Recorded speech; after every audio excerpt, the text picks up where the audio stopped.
Hi there, welcome back to The Art of Business English, the podcast that helps people like you get the language skills you need for doing business in English.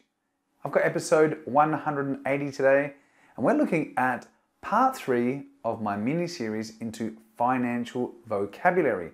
Now, in this week's episode of The Art of Business English, we're going to continue with the financial vocabulary mini-series, and we're going to look at some vocabulary you might come across when dealing with accountants, financial services, or while running your business. Now, I warn you, some of these terms are very technical and you may not have heard of them before.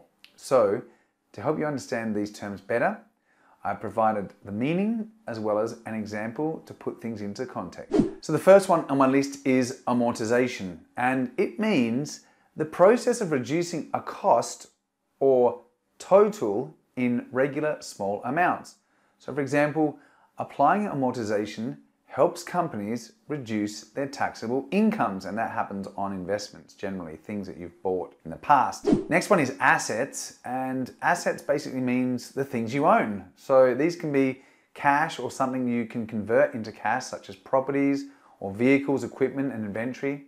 So let me give an example of assets. Building up a profitable portfolio of assets is a great way to secure your financial future.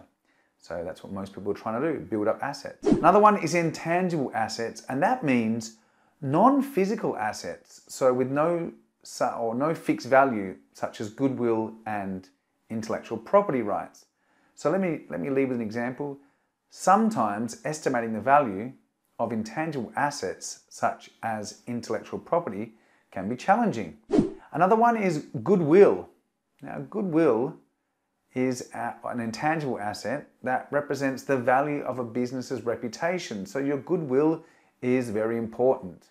So an example, building brand awareness and goodwill among your customer base is essential to business longevity, which means lasting a long time.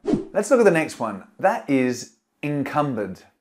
And this basically means an encumbered asset is one that is currently put forward as a security or collateral for a loan. So it's a little bit dangerous sometimes.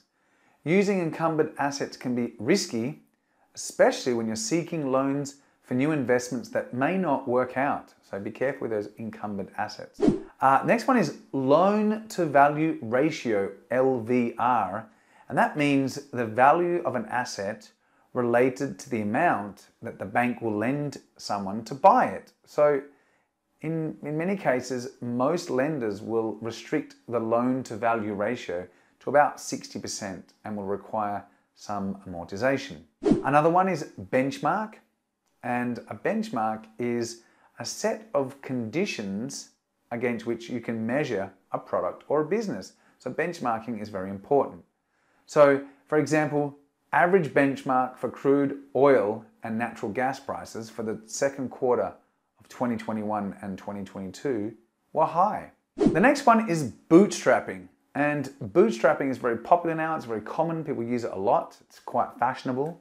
So it means when a business funds its growth purely through personal finances and revenue from the business. So no outside investors. For example, The Art of Business English is a 100% bootstrapped business. It's all me, okay? The next one is break-even point. And the break-even point is the point at which a business starts to make as much money as it has spent on a particular product or activity. So an example would be, without public aid, the small airports which have not reached the break-even point could not survive. Okay, because those airports are spending more money than they're bringing in, and they haven't reached that point where, you know, their expenses and their incomes are the same. So the next one on my list is overheads, and no one likes overheads. That's because overheads are basically the fixed costs associated with operating a business, such as rent or marketing costs, utilities, and administrative costs.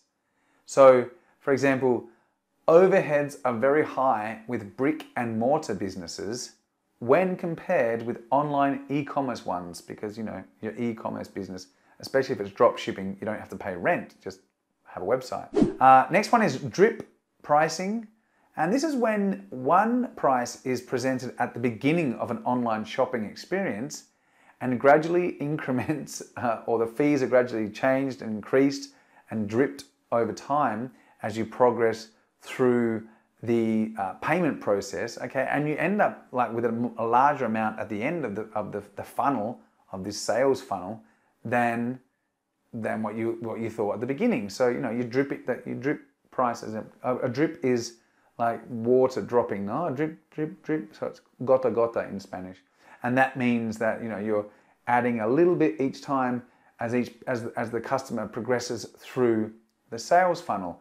And, you know, once they're already committed to buying, generally they will pay the extra money at the end, but it's a little bit unethical, no, but it can be a bit frustrating for the customer. So let's look at an example.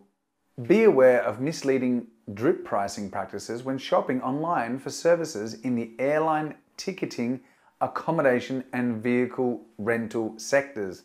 Very common, they add this. Would you like an upgrade? Would you like this? Would you like that? Okay, let's look at the next one, which is fringe benefits. And these are benefits which are non-monetary.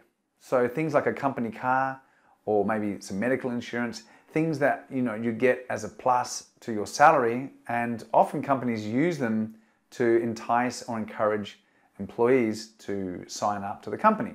Okay, let's look at an example. Many businesses attract talent these days by offering attractive fringe benefit packages. Next one on my list is return on investment, or ROI. And that's basically the profit from an activity for a particular period compared with the amount invested in it. And it's a way of thinking about the benefit or the return of the money you invest into the business. So most people want an ROI on their investment, or everyone wants an ROI on their investment. So an example of ROI would be they are benefiting from a return on investment due to the premium price paid for the electricity product, okay? Well, that's my last one, and that brings us to the end of my 3-part mini-series on financial vocabulary.